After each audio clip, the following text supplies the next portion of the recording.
Mungkin agak lompat-lompat apa yang Tuhan taruh di hati. Beberapa minggu ini firman ini muncul dengan kuat buat hidup saya. Saya berdoa ini biar bisa jadi berkat buat Bapak Ibu. Ini tentang 4 nama semestinya. Kalau boleh saya kasih judul, Ruth versus Naomi, Elimelech atau Boaz, Elimelech. Ya. Boaz itu suaminya Ruth ya. Boaz versus Elimelech. Siapa yang pernah dengar cerita tentang ini? Boleh ngatakan biar kita ada di channel yang sama.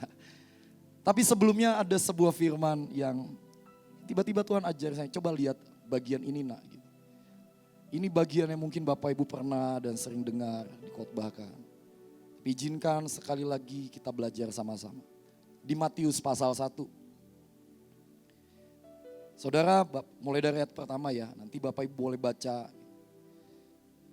Ini beberapa waktu terakhir kita belajar untuk mengerti yang namanya ditempelkan, dicangkokkan, dimasukkan DNA ilahi. Saudara sejujurnya ini PR buat saya sih sejujurnya. Tuhan gak pernah mudah ya ternyata untuk ditempel terus berulang-ulang. Saya pikir waktu ngangkat perjanjian DNA ilahi itu sekali doang, ternyata enggak saudara. Kenapa? Karena di darah kita ini terlalu banyak garis keturunan dan sebagainya yang mengerikan. Dan itu sebabnya setiap kali mari jangan fokus dengan kelemahan kita. Kemarin saya dengar firman. Kita akan frustrasi kalau kita ngurusin cuma fokus pada semua yang jelek di hidup kita. Tapi mari tetapkan untuk setiap kali engkau jatuh, setiap kali engkau gagal, mari datang ke Tuhan. Amin Bapak Ibu. Kejar yang namanya ujung jumbai jubahnya. Kejar yang namanya hatinya Tuhan. Bahkan mungkin setiap kali badanmu dan badan saya ini udah penuh dengan lumpur dan sebagainya. Saya masih ingat beberapa tahun lalu ada seorang hamba Tuhan doain saya. Menurut saya doanya rada gak enak sih. Terus saya didoakan oleh beliau bilang gini. Hamba Tuhannya di Mahanaim salah satu pemimpinnya. Beliau bilang, Roy aku lihat kamu tuh narikin orang dari lubang. Keluar dari lubang tuh ditarikin satu-satu. Lubang itu penuh dengan lumpur. Dan ada banyak orang kamu narik. Dan ternyata waktu saya lihat kamu tuh juga penuh lumpur gitu. Tuh kamu penuh lumpur tapi kamu memilih tetap naikin orang-orang dari dalam lumpur keluar. Dan Tuhan bilang, panggilanmu mungkin bukan lampu sorot yang cemerlang. Tapi engkau akan nyampur dengan lumpur istilahnya. Tapi yang saya lihat nih hamba Tuhan hidup. Kamu memutuskan tetap narikin orang-orang. Bahkan ketika engkau dalam keadaan berlumpur sekalipun, kau memutuskan narikin orang, nolongin orang. Hari itu saya gak ngerti saudara, itu maksudnya apa. Cuma buat saya gitu, Tuhan siapa yang mau dengan lumpur? Nobody, gak ada. Tapi dalam seminggu ini saudara, kita tahu kita sedang terus ada di dalam berkat ulang tahun Mahanaim, amin. Dan bukankah Mahanaim juga dipanggil untuk narikin orang-orang dari lumpur? Bahkan ketika hidupmu dan hidup saya juga berlumpur saudara. Tapi hari ini jangan pernah fokus dengan lumpurnya. Tapi mari fokus kepada destiny, kepada janji, kepada perjanjian yang dari Tuhan. Amin. Hari itu di dalam Matius pasal 1. Ada sekian nama muncul. Saya mau baca ayat yang agak-agak menarik aja. Ayat 3 saudara. Yehuda memperanakan Peres dan Zerah dari Tamar. Bapak Ibu boleh highlight nama atau kata-kata dari Tamar. Ya. Lalu muncul ayat yang ke 5, langsung 5 ya. Lompat ke 5. Salmon memperanakan Boaz dari Rahab. Bapak Ibu boleh underline atau highlight kata dari Rahab. Lalu dikatakan Boaz memperanakan Obed dari Ruth. Masih di ayat yang sama. Ada kata dari Rahab, dari Ruth. Lalu di ayat 6. Isai memperanakan Raja Daud. Daud memperanakan Salomo dari istri Uria. Yang aneh memang ayat 6. Nama Batseba tidak disebut. Hanya disebut istri Uria. Saudara waktu Tuhan mulai bicara ini. Saudara di ayat-ayat yang lain. Tidak pernah ada kata muncul lahir dari siapa. Dan itu artinya bukan sebuah kebetulan nama-nama tertentu dimunculkan. Dan kita tahu Yehuda semestinya punya istri lain. Betul ya Bapak Ibu. Istri pertamanya bukan Tamar. Tetapi Tuhan menghitung keturunannya dari Tamar. Lalu ada Boas. Boas itu anaknya Rahab ternyata. Bapak Ibu, Rahab ini adalah salah satu nama. Ini kalau menurut yang saya tahu. Ini muncul di zaman ketika bangsa Israel sudah masuk zaman hakim-hakim. Yosua memenangkan pertempuran masuk Yeriko, bla bla bla dan sebagainya. Lalu ada nama Rahab yang Alkitab bilang dia pelacur. Tapi dari garis keturunan muncul Boas. Dan dari Boas ada Obed yang adalah kakeknya Daud. Tapi yang menarik adalah bukan ayat-ayat di atasnya, tapi ini yang Tuhan bicara. Kisah ayat nomor 5 ini mungkin gak akan pernah muncul kalau Rut pasal 1 gak pernah ada. Mari kita buka Rut pasal 1 saudara. Ada Rut dan Naomi. Ayat 1 dikatakan pada zaman para hakim memerintah. Ada kelaparan di tanah Israel. Lalu pergilah seorang dari Bethlehem Yehuda beserta istrinya. Belakangan kita tahu namanya adalah Elimelech. Dia beserta kedua anaknya juga keluar dan pergi ke daerah Moab. Dan menetap di sana sebagai orang asing. Nama orang itu ialah Elimelech. Nama istrinya Naomi dan nama kedua anaknya Mahlon dan Kilion. Hari di mana mereka memutuskan keluar dari Bethlehem. Kedua anak ini belum punya istri lah ceritanya. Kedua anak ini punya istri justru di tanah Moab.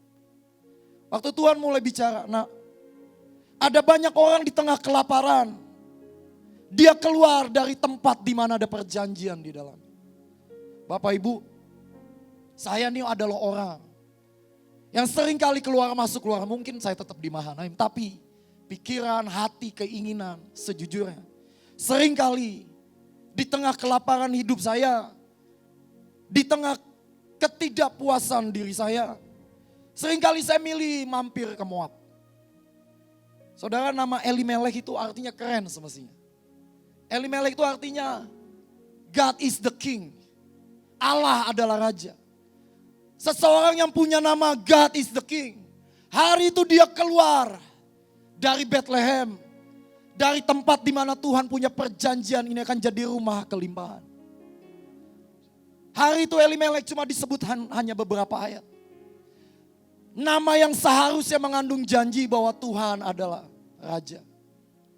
Hanya karena dia lapar, dia keluar. Dan dia pergi ke Moab. Saudara, kata lapar ya, saya coba cari arti lapar itu salah satunya lah. Kondisi di mana tubuh kita ini masih membutuhkan makanan. Perut telah kosong baik dengan sengaja maupun tidak disengaja untuk waktu yang cukup lama. Keadaan di mana tubuh kita, jiwa kita, bahkan roh kita tidak dipenuhi dengan semua makanan yang benar. Waktu saya merenungkan ini, bicara kelaparan ini bukan cuma bicara kelaparan gak ada makan saudara. Berapa banyak dari kita nih lapar yang namanya perhatian. Berapa banyak dari kita lapar dengan yang namanya posisi di depan, lampu sorot. Butuh yang namanya, pengen yang namanya diangkat. Saudara, orang yang berdiri di depan Bapak Ibu ini adalah orang yang apa ya, istilah gini, freak ya. Itu udah parah sih ya, freak itu apa gila tadi. Ada istilah Jesus freak, kalau Jesus freak sih oke banget ya.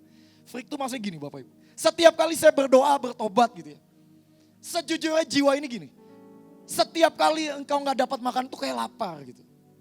Ya, hari ini saya stay di Mahanaim. Ini orang lapar begini saudara ya.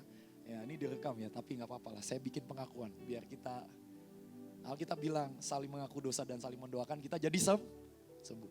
Saudara, berapa hari lalu istri saya berangkat nih.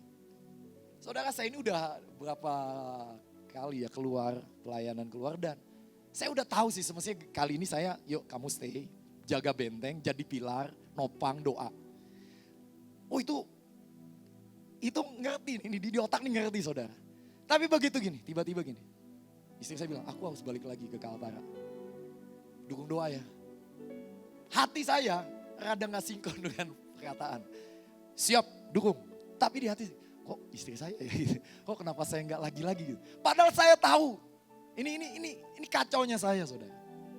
Ya, saya tahu bahwa berkali-kali dikasih tahu. Gantian ya, kamu jaga benteng. Saudara, bukan masalah engkau dan saya lebih banyak keluar atau enggak itu menentukan engkau lebih berkenan di hadapan Tuhan atau enggak. Saya ngerti si poin ini saudara, cuma namanya orang ngaco gitu ya. Lalu mulailah saya bermain-main atau bukan menyetujui isi hati saya yang udah mulai ke moap-moapan ya. Dan itu masalah. Ya anehnya di tengah masalah itu tiba-tiba Roy lo pasti sharing ya hari Minggu. Dalam hati Tuhan gak tahu apa nih. Saya ini lagi ngaco gini. Tapi sejujurnya dengan cara itu saya berurusan sih sejujurnya. Saudara, ada banyak orang lebih menyukai Moab ketika dia lapar. Nah masalahnya begini sih. Kalau saudara keluar dari Bethlehem, di tengah kelaparanmu pasti kau cari Moab. Engkau memutuskan untuk menikmati yang dunia tawarkan dan berkata gini, lu gak diperhatiin kan? Lu udah gak mulai dianggap lagi kan? Dan itu, ya kita gitu. Itu lumpurnya saya saudara. Saya gak tahu Bapak Ibu, mungkin Bapak Ibu udah baik semualah. Mungkin yang berlumpur mungkin cuma saya aja dan beberapa orang kali ya. Tapi sekali lagi gini, di tengah kelaparan saya memilih Moab. Seharusnya kebenaran itu atau Tuhan dan Raja itu jadi bagian dari Elimelech. Hanya karena dia lapar, Alkitab bilang dia keluar dari Bethlehem. Saya nggak bilang Bapak Ibu Mahanaim is the best. Tapi sejauh yang saya tahu ya memang is the best. Saya walaupun masih diperbaiki, terus kita ongoing proses. Amin Bapak Ibu. 16 tahun lalu saya, ini ceritanya gini. Saya ini masuk Mahanaim jujur waktu itu saya nggak tahu kalau Mahanaim begini. Hari itu sejujurnya saya ini udah pelayanan di gereja. Dan saya itu ceritanya lagi pahit lah. Lagi pahit dan saya pengen kaya ceritanya. Saya keluar dari pelayanan dan saya memutuskan mau kaya aja udah. Nggak tahu kenapa tiba-tiba teman saya nawarin pekerjaan. Lu udah kerja belum gitu? Yuk nih ada sekolah di Bekasi. Waktu itu cuma gedung SD. Saya ingat saya turun naik angkot tuh di depan yang sekarang Gang 6 itu tuh. Itu masih rumput dan segala macam. Oh saya lihat gedungnya wow gede. Aneh ya saya tuh bisa ngeliat gini. Gue percaya ini tempat bakal tempat yang ajaib. Wah gue bakal kaya di sini. Dan kenyataannya amin saudara saya kaya. Hari itu saya gak ngerti gitu. Saya memutuskan keluar. Memutuskan keluar tuh gini. Udahlah stop yang namanya pelayanan-pelayanan gitu ya. Dan gak tahu kenapa. Itu Tuhan sih itu Tuhan. Teman saya menghubungi itu Sir Markus tuh kepala SMP. Beliau menghubungi saya. Bro lo udah ada kerjaan belum? Nih mau gak di Mahanaim ada lowongan. Singkat cerita saya di sini dan hari itu saya cuma denger lo tahu nggak? Nih nanti Mahanaim ini akan punya rumah sakit. Saya masih inget loh. Dia akan punya asrama. Ini impian kita lah zaman itu ya. Wah kita akan di sekolahnya tingkat. Saudara saya ini sekolah itu biasa sekolah nggak ada tingkatnya. Jadi begitu masuk kerja di sekolah Mahanaim. Ada tingkat itu gimana gitu. Kayaknya wow banget. Dan saya nggak tahu. Begitu saya berani situ ya tuh kayaknya gimana gitu. Tuhan gue dijebak atau enggak, menurut saya sih itu Tuhan sayang. Saya ngerasanya gini, hari itu saya di saat yang bersama saya ngajar di sebuah tempat bimbel yang gajinya hari itu mungkin sekitar 5-6 kalinya Mahanaim. Hari itu ya Bapak Ibu ya, hari ini jauh lah berkat saya lebih banyak. Hari itu saya mikir gini, Mahanaim beruntung ketemu saya. Dan saya jadi guru karena gini, bimbel itu tempatnya anak-anak pintar. Jadi enaknya gini kalau anak pintar ya. Bayangin ini saking pintar saya kasih gambaran. Anak kelas 6 SD belajarnya matematika sampai kelas 3 SMA. Itu saking pintarnya. Saya cuma kasih materi, kerjain. Saudara bisa bayangin gak profilnya saya kayak apa gitu. Hari itu saya ngerasa pintar saudara. Masuk ke Mahanaim, goblok saya ternyata. Goblok banget. Saya ini goblok, asli goblok. Bodoh. Parah. Tapi sekian tahun tuh saya merasa Mahanaim beruntung ketemu guru terbaik. Wah, gawat nih saya ini. dalam kegoblokan saya tuh saya mikirnya gitu. Itu tuh. Moab. Ini mungkin bedanya sama Ruth ya, sama Naomi, sama Elimelek. Saya di Moab dulu gitu ya, baru dibawa ke Bethlehem gitu ya. Kalau ini kan dari Bethlehem keluar ke Moab gitu ya. Nah saya tuh ya baunya Moab lah begitu ya. Wah sekian tahun saya ngajak, singkat cerita saya sampai satu titik memang saya harus lewati, ada milestone, ada titik-titik tertentu lah. Waktu itu saya nggak tahu kenapa sih. Saya masih ingat Desember 2004 menjelang grand opening Mahanaim.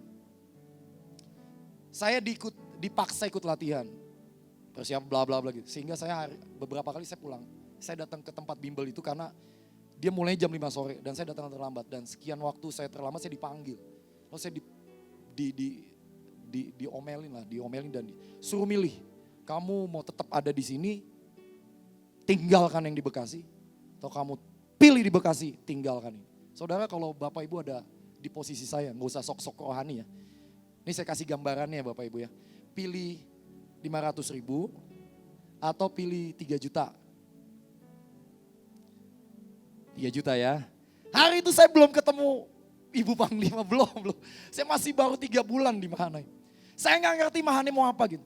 Cuma gak tahu ya mungkin hari itu mungkin saya milih jawaban yang goblok menurut saya, tapi itu yang benar menurut Tuhan. Hari itu saya nggak tahu kenapa, bukan penglihatan, tapi bayangan.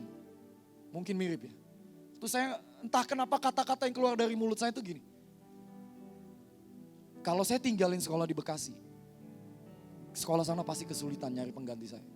Tapi kalau saya tinggalkan ini, buat ibu, buat bapak mencari pengganti saya sangat gampang. Siapa yang nggak mau digaji sekian juta? Lo bayangin ya orang lagi pengen kaya ngomongnya begitu. Itu kan nggak make sense banget lah. Aneh buat saya. Saya juga aneh. Saya keluar dari ruangan itu dan saya mikir, kok gue bisa ngomong kayak gitu ya? Singkat cerita saya dipecat ya karena milih Mahanaim. Dan saya pikir gini, harusnya Mahanaim gini. Lo Mahanaim beruntung ya dapetin gue ya. Enggak saudara. Yang beruntung tuh ternyata saya yang beruntung. Saya ada di Mahanaim. Ini tahun ke-16 saya saudara. Di bulan-bulan inilah proses-proses itu terjadi. Tapi sekali lagi begini saudara. Di tempat di mana saya sudah dibawa Tuhan dalam sebuah panggilan. Ternyata jauh di hidup saya. Saya ini masih suka. Waktu saya gak ngurusin kelaparan, ternyata saya masih suka gini. Tuhan ya udahlah. Gue mau hidup dengan cara gue hidup dan sebagainya. Saudara, Moab itu artinya benih dari Bapak. Kita tahu bahwa Moab adalah anak dari Lot. Hasil dari hubungan incest. Gak ada bagus-bagusnya. Ini sesuatu yang menjijikan. Tapi kita suka. Kenapa? Karena kelaparan. Saudara waktu lapar, maaf kata nih, kotoran kambing pun rasa coklat. Betul gak? Bener gak? Orang yang lapar apa aja dimakan, betul gak? Sampah pun dimakan. Kenapa? Karena lapar.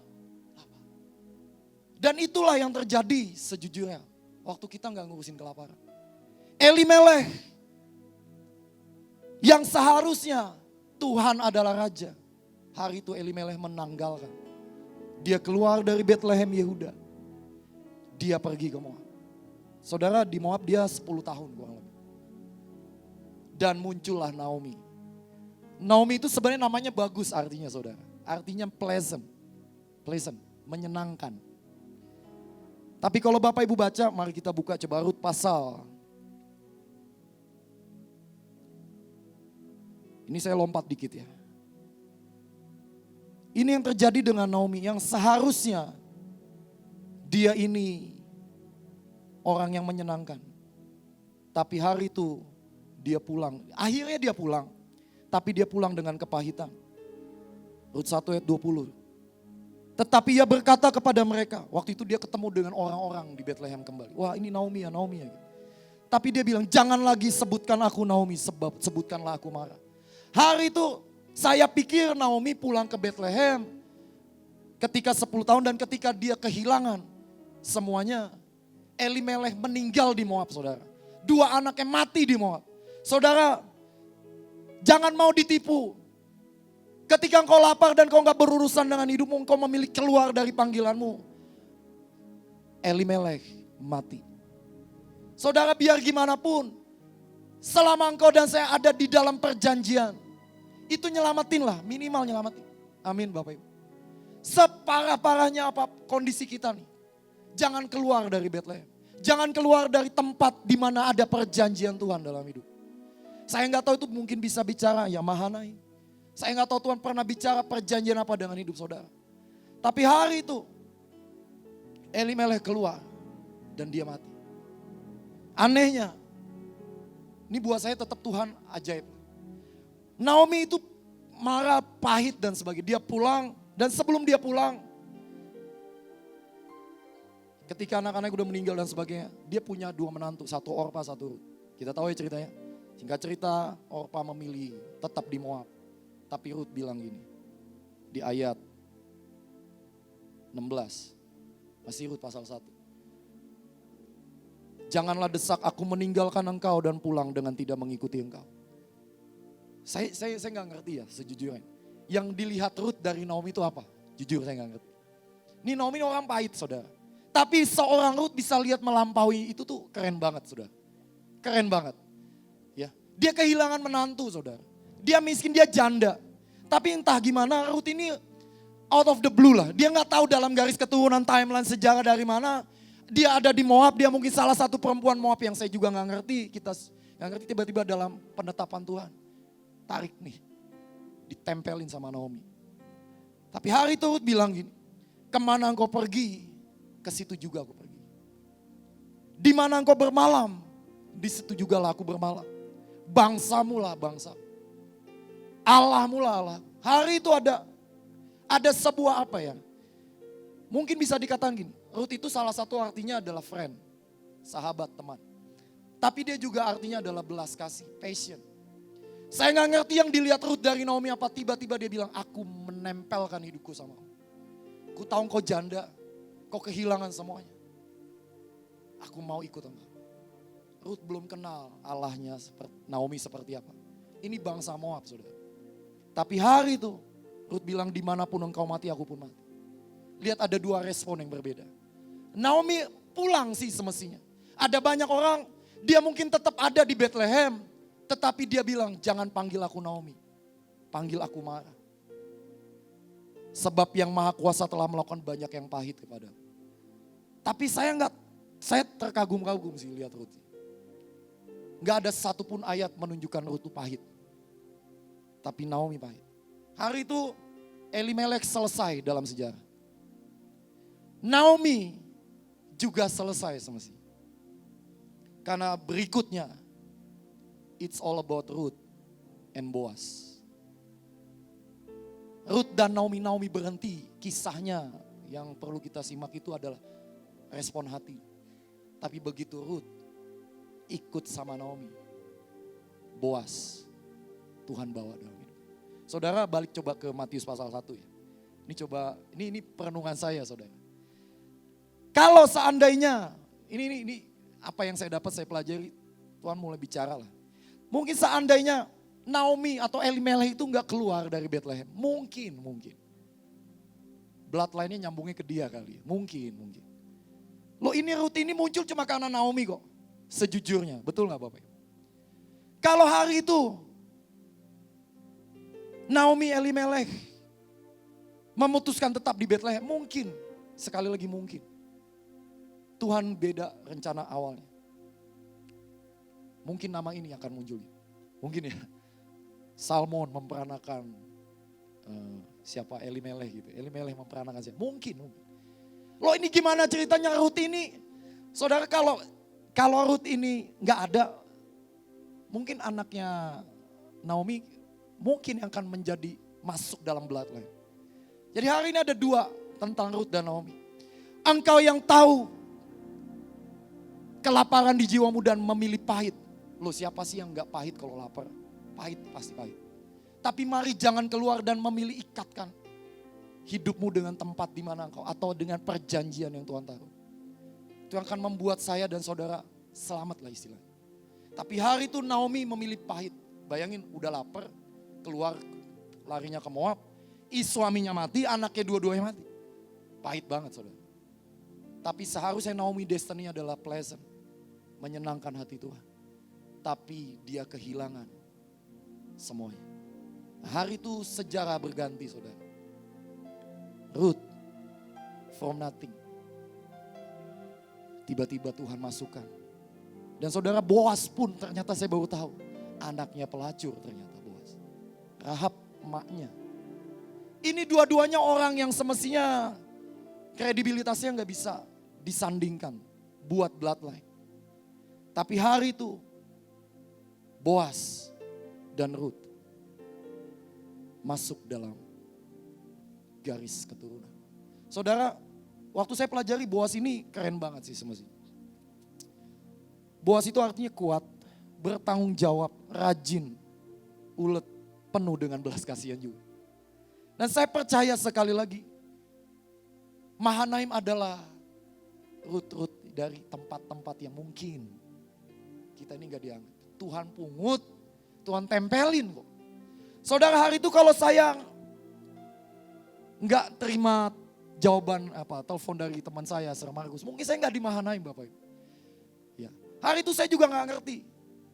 Saya pikir saya masuk Mahanaim untuk semua yang saya bayangkan.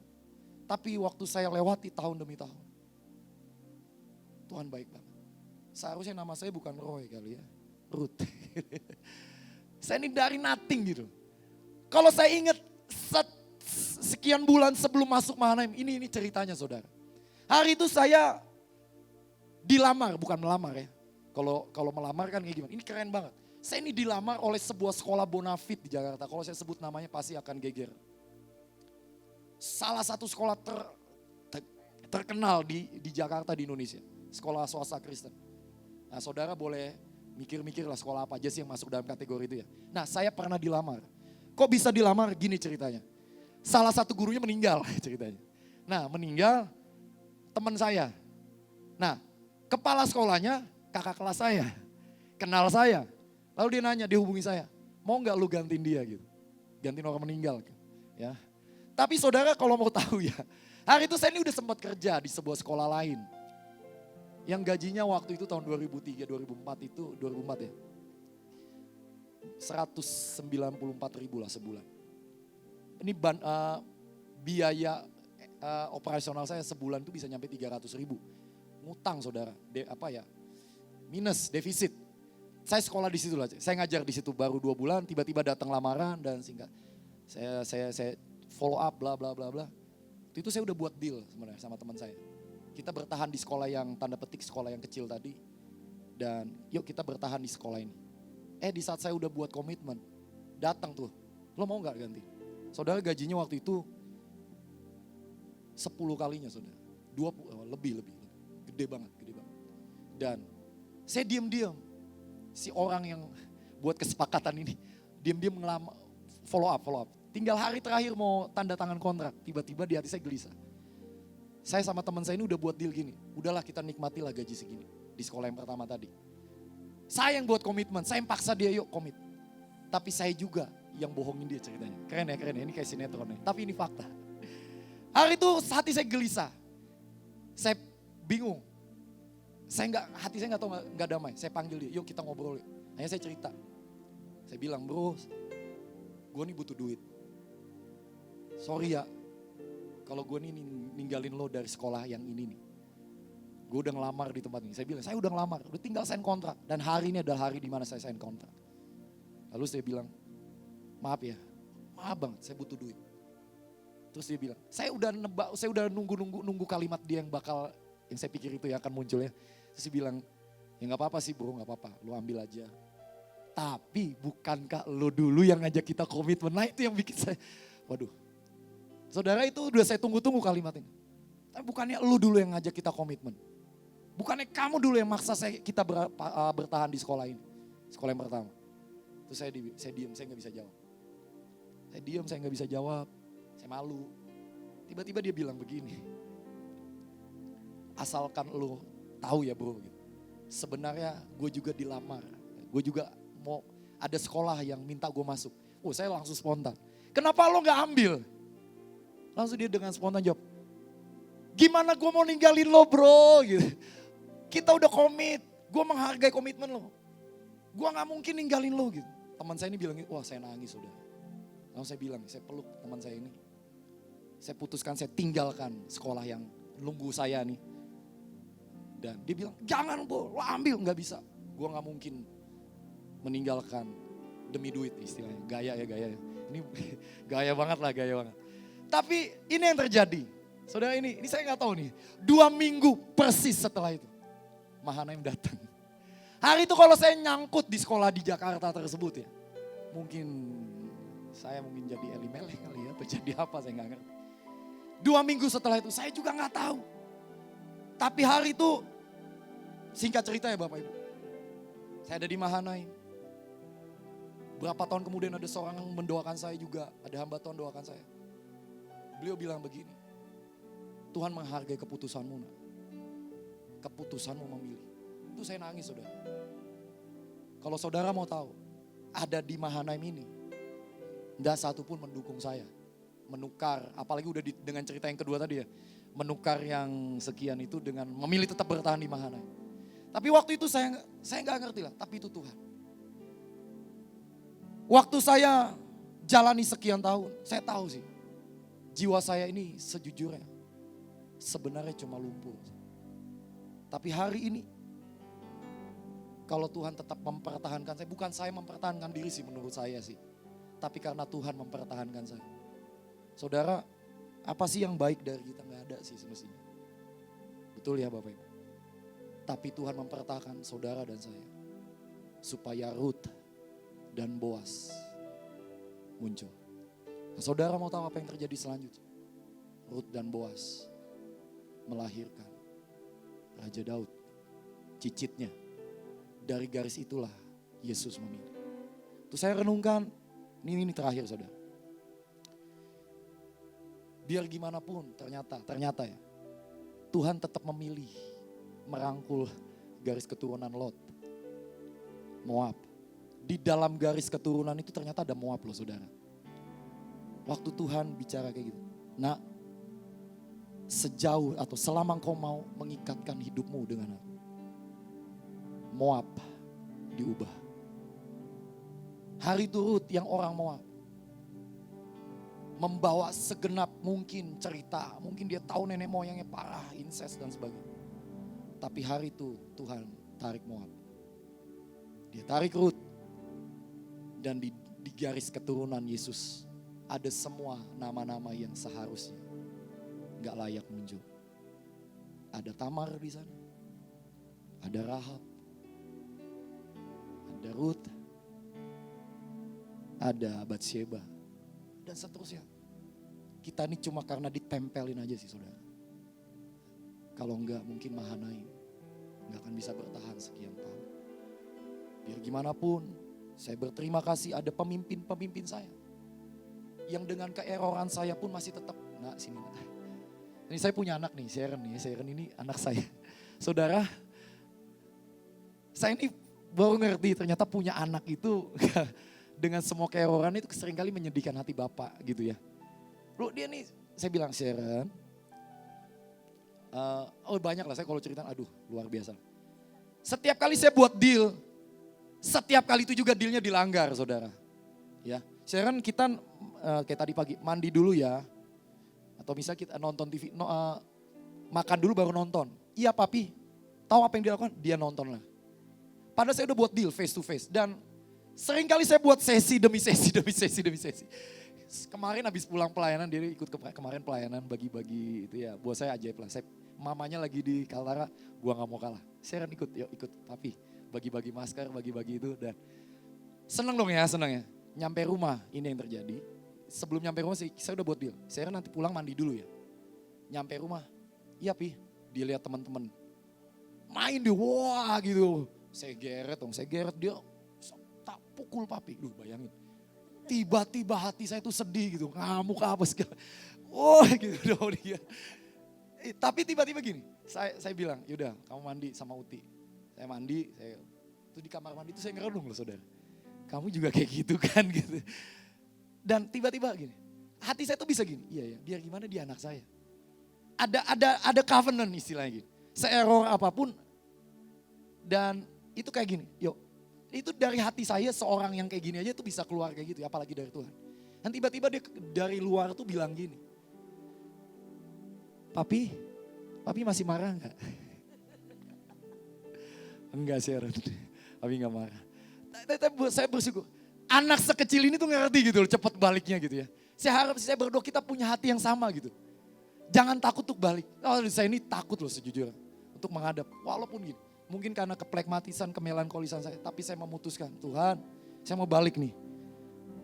Potong semua keelimelekan saya yang aneh. Pokoknya semua. Saya mau jadi orang yang tetap balik dan tempelin, ikat.